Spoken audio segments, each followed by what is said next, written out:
창세기 끝부분에 등장하는 요셉을 통해 성경이 말하는 리더는에 대해 배웠어.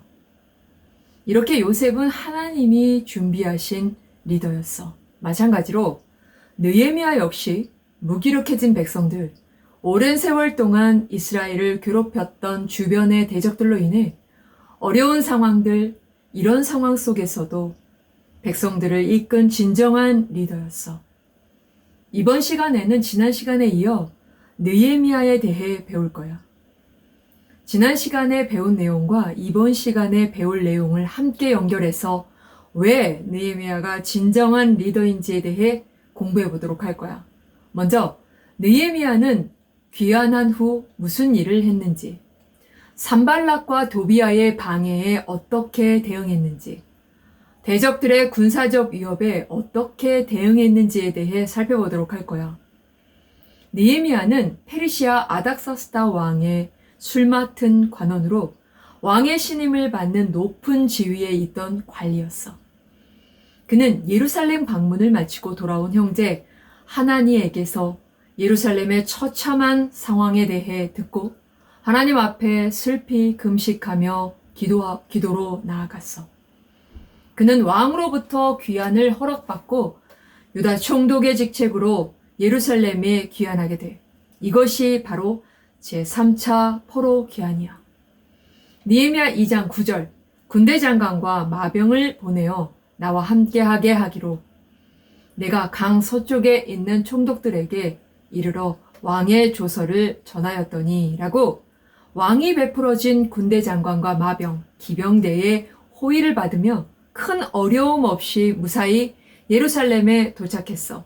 그런데 이때 10절 호론 사람 산발락과 종이었던 암몬 사람 도비아가 이스라엘 자손을 흥황하게 하려는 사람이 왔다함을 듣고 심히 근심하더라 라고 이스라엘 자손의 형편을 좋게 하려는 사람인 느헤미야가 예루살렘에 도착했다는 소식을 듣곤 매우 걱정한 사람들이 있었는데 바로 호론 사람 산발락과 암몬 사람 도비아야.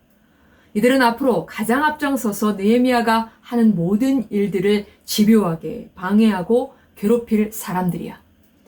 느헤미야는 도착하고 휴식을 취한 후 12절 내 하나님께서 예루살렘을 위해 무엇을 할 것인지 내 마음에 주신 것을 내가 아무에게도 말하지 아니하고 밤에 일어나 몇몇 사람들과 함께 나갈새 내가 탄 짐승 외에는 다른 짐승이 없더라 라고 성읍과 성벽 재건을 방해하는 세력들에게 정보가 누설되는 것을 막기 위해 자신이 예루살렘에 온 이유인 예루살렘 성벽 재건의 사명에 대해 아무에게도 알리지 않고 예루살렘의 전체적인 상황 상태를 직접 눈으로 보고 정보를 수집하기 위해 나섰어. 16절 방백들은 내가 어디에 갔었으며 무엇을 하였는지 알지 못하였고 나도 그 일을 유다 사람들에게나 제사장들에게나 귀족들에게나 방백들에게나 그 외에 일하는 자들에게 알리지 아니하다가 라고 성을 둘러보았다는 사실조차 아무에게도 알리지 않은 것은 상황을 면밀히 살피며 철저히 준비하기 위해서였어. 예루살렘 성을 둘러보고 성벽과 성문의 상태를 직접 파악한 후에 18절도 그들에게 하나님의 선한 손이 나를 도우신 일과 왕이 내게 이른 말씀을 전하였더니 그들의 말이 일어나 건축하자 하고 모두 힘을 내어 이 선한 일을 하려 하매라고 비로소 자신이 예루살렘에 온 목적을 백성들에게 얘기하며 이 일은 하나님께서 주관하시는 일이라는 사실과 아닥사스다 왕이 10여 년 전 성읍과 성곽 재건을 멈추게 했던 것과는 달리 이제는 성벽 재건을 위해 느헤미야를 보냈다는 사실, 곧 하나님께서 왕의 마음도 바꾸시어 성벽 재건을 위해 모든 것을 주관하신다는 것을 전했어. 이에 백성들은 그들의 말이 일어나 건축하자라고 자신이 마땅히 해야 할 일이 무엇인지, 자신이 왜 이곳에 있는지, 이곳에서 무엇을 해야 하는지 각성하고 다시금 일어나 나아가는 계기가 되었어. 17절 후에 그들에게 이르기를 우리가 당한 공경은 너희도 보고 있는 바라. 예루살렘이 황폐하고 성문이 불탔으니 자 예루살렘 성을 건축하여 다시 수치를 당하지 말자 하고 라고 느헤미야는 BC 586년 남유다가 바벨론에게 망하면서 예루살렘 성과 성벽이 무너진 후 이렇게 140년 동안 무너진 상태로 방치되어 있어 외부의 세력으로부터 무방비 상태에 있었던 성벽을 재건해서 다시는 이와 같은 수치를 당하지 말자고 백성들에게 성벽을 재건하는 목적을 분명하게 말했고, 이를 받아들인 백성들을 모두 힘을 합해 성벽 재건 공사를 시작했어. 느헤미야 2장 19절에 호론 사람 산발락과 종이었던 암몬 사람 도비아와 아라비아 사람 게셈이 이 말을 듣고 우리를 업신여기고 우리를 비웃어 이르되 너희가 하는 일이 무엇이냐? 너희가 왕을 배반하고자 하느냐 하기로 라고 앞에서도 언급한 대적 산발락과 도비아와 게셈이 이 소식을 듣곤 느헤미야가 왕의 허락을 받고 왔다는 사실을 모르는 상태에서 느헤미야를 찾아와 느헤미야가 하려는 일은 아닥사스다 왕에게 반역을 하는 일이라고 15년 전 아닥사스다 왕이 한 명령을 근거로 비난했어. 이에 느헤미야는 20절 내가 그들에게 대답하여 이르되 하늘의 하나님이 우리를 형통하게 하시리니 그의 종들인 우리가 일어나 건축하려니와 오직 너희에게는 예루살렘에서 아무 기업도 없고 권리도 없고 기억되는 바도 없다 하였느니라 라고 이 일은 하나님이 주관하시는 일임과 하나님의 백성인 자신들만이 감당할 수 있는 사명이요 특권임을 하나님의 백성 이외에 그 어떠한 존재도 하나님이 하시는 일과 상관이 없음을 분명히 했어. 느헤미야가 리더로 앞장서서 주도에 나아갔지만 혼자 독단적으로 일을 진행한 것이 아니야.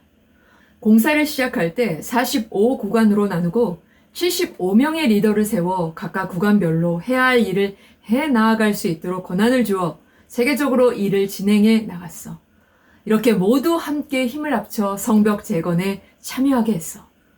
느헤미야는 성벽 재건은 많은 사람과 거대한 물자가 들어가는 큰 공사이지만 빠른 시간 안에 일이 진행되고 마칠 수 있도록 사람을 세우는 일과 물자를 공급하는 일 등 이미 이 모든 것을 철저하게 준비하고 세팅하고 실행했던 거야.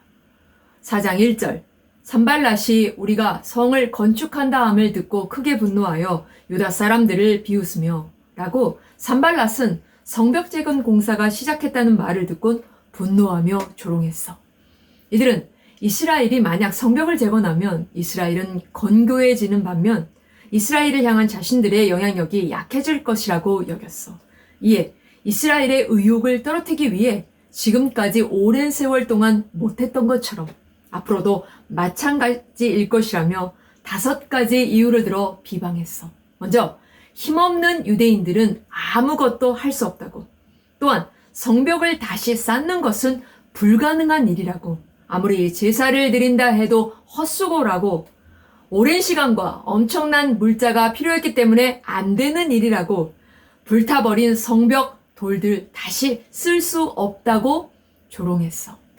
여기에 더해 암몬 사람 도비아가 가담해서 4장 3절 그들이 건축하는 돌 성벽은 여호가 올라가도 곧 무너지리라 라고 더욱더 맞장구를 치며 산발랏을 더욱 부추겼어.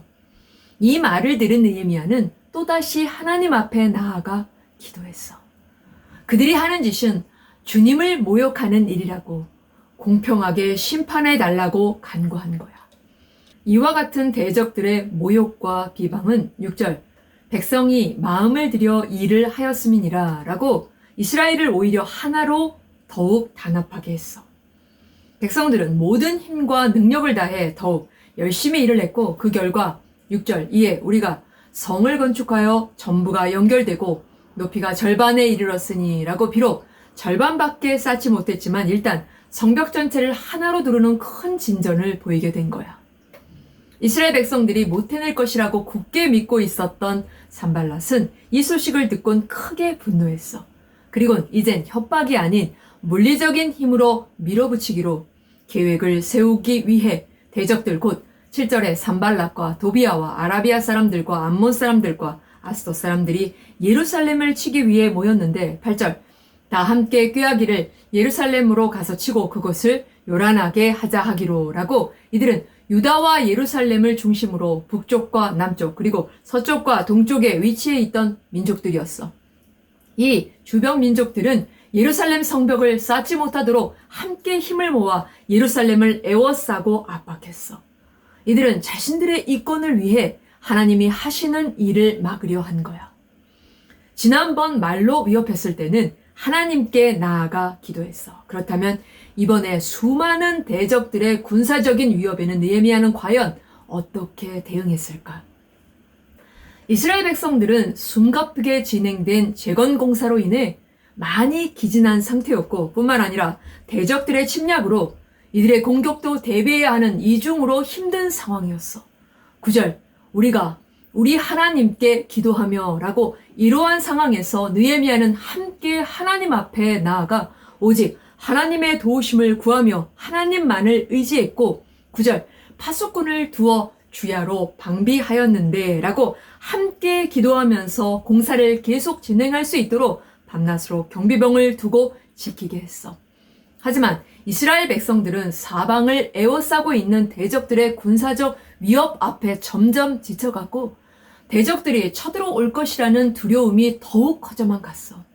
이에 느헤미야는 백성들이 해야 할 일에 집중할 수 있도록 13절 내가 성벽 뒤에 낮고 넓은 곳에 백성이 그들의 종족을 따라 칼과 창과 활을 가지고 서 있게 하고 라고 이번에는 경비병 대신 무장한 군사들을 뒤에 배치하고 성벽 쌓는 사람들을 지키게 했어. 그런 다음 성벽을 쌓는 사람들을 격려했는데 14절 내가 돌아본 후에 일어나서 귀족들과 민장들과 남은 백성들에게 말하기를 너희는 그들을 두려워하지 말고 지극히 크시고 두려우신 주를 기억하고 너희 형제와 자녀와 아내와 집을 위하여 싸우라 하였느니라 라고 진짜 두려워할 존재는 우리를 에워싸고 있는 눈앞에 있는 대적이 아닌 이 모든 것을 주관하시고 인도하시는 하나님을 두려워하라고 진정 두려워할 분이 누구인지를 권면했어. 또한 진정 사랑하는 가족들을 지키고 보호하는 일이 무엇인지 일깨워 주었는데 다시 말해서 자신이 하는 일, 하나님 앞에 감당해야 할 일을 해 나아가는 것이 진정 사랑하는 가족들을 지키고 보호하는 일임을 일깨워 준 거야. 이에 이러한 상황 속에서도 흔들림 없이 백성들은 성벽을 쌓는 일을 계속해 나아갈 수 있었어. 그러면서 이젠 경비병만 세운 것이 아닌 무장한 군사들을 세운 것도 아닌 16절 그때로부터 내 수하 사람들의 절반은 일하고 절반은 갑옷을 입고 창과 방패와 활을 가졌고 민장은 유다 온 족속의 뒤에 있었으며 라고 주신 일을 더욱 힘써 해 나아갈 수 있도록 한편으로는 일을 하고 한편으로는 더욱 철저하게 무장시켰고 17절에서 18절에 성을 건축하는 자와 짐을 나르는 자는 다 각각 한 손으로 일을 하며 한 손에는 병기를 잡았는데 건축하는 자는 각각 허리에 칼을 차고 건축하며 나팔 부는 자는 내 곁에 섰었느니라 라고 모두 한 손으로는 일을 하고 다른 한 손으로는 무기를 들게 하여 철저하게 무정을 시켰고 백성들을 지도하는 느헤미야 옆에 적의 공격을 알리는 사람들을 두고 긴장을 늦추지 않고 대적들이 틈차지 못하도록 더욱 강력하게 무장하고 철저하게 대비하면서 성벽 쌓는 일을 해 나아갔어. 20절 너희는 어디서든지 나팔 소리를 듣거든 그리로 모여서 우리에게로 나아오라. 우리 하나님이 우리를 위하여 싸우시리라 하였느니라 라고 성벽은 엄청 길었고 사람들은 흩어져 일하고 있는 상황이었기 때문에 느헤미야는 나팔수를 성벽 둘레 곳곳에 배치해서 적이 어느 곳에 침입하든지 나팔수의 신호를 듣고 적이 침입하는 곳으로 신속하게 모이게 해서 함께 적을 막을 수 있게 했어. 느헤미야는 이처럼 공사를 진행하면서도 적을 막기 위한 대비를 철저히 했을 뿐만 아니라 우리 하나님이 우리를 위하여 싸우시리라 라고 백성들로 하여금 진정 의지해야 할 분, 진정 유일하게 도우시는 분, 지켜주시는 분을 백성들이 바라보게 했어. 다시 말해서 하나님이 지켜주시고 하나님께서 친히 싸우실 것을 믿고 확신을 갖고 백성들이 마땅히 해야 할 일에 집중해서 감당해 나아갈 수 있도록 하나님을 바라보게 한 거야. 21절 우리가 이같이 공사하는데 무리의 절반은 동틀 때부터 별이 나기까지 창을 잡았으며 라고 적들이 우는 사자와 같이 사방에서 애워싸고 호시탐탐 노리는 상황에서도 백성들은 서둘러 성벽을 완성하기 위해 한 손에는 창을 들고 밤낮으로 일을 했어. 대적들이 성벽을 쌓지 못하도록 여러 가지로 방해함으로 인해 백성들은 더욱더 하나님을 의지하며 더욱 일에 집중하며 한시라도 지체하지 않고 최선을 다해 해 나아갔던 거야. 느헤미야는 유다와 예루살렘에 살고 있는 동족들의 소식을 듣곤 통곡하며 하나님 앞에 나아가 간구했어. 그리곤 왕의 물음에 잘못하면 자기의 모든 것을 잃을 수도 있었지만 용기를 내어 왕에게 요청했어. 이 요청은 갑자기 이루어졌지만 이를 위해 그간 무엇을 요구해야 할지 철저하게 준비하고 있었어. 왕의 허락을 받곤 안락한 삶과 높은 지위와 명예 등등 모든 것을 뒤로하고 너무나도 열악한 상태에 있었던 예루살렘으로 귀환했어. 그리고 먼저 예루살렘 성의 제반의 상태를 면밀하게 살폈고 느헤미야는 대적 산발락과 도비아의 조롱과 여러 민족들의 군사적 위협 속에서도 백성들이 흔들림 없이 하나님 앞에 마땅히 해야 할 일들을 하나님께서 주신 사명을 집중하며 끝까지 감당해 나아갈 수 있도록 함께 기도하고 무장시키고 격려하고 지켜주면서 여러 방면으로 철저하게 이끌었던 진정한 리더였어. 알겠지?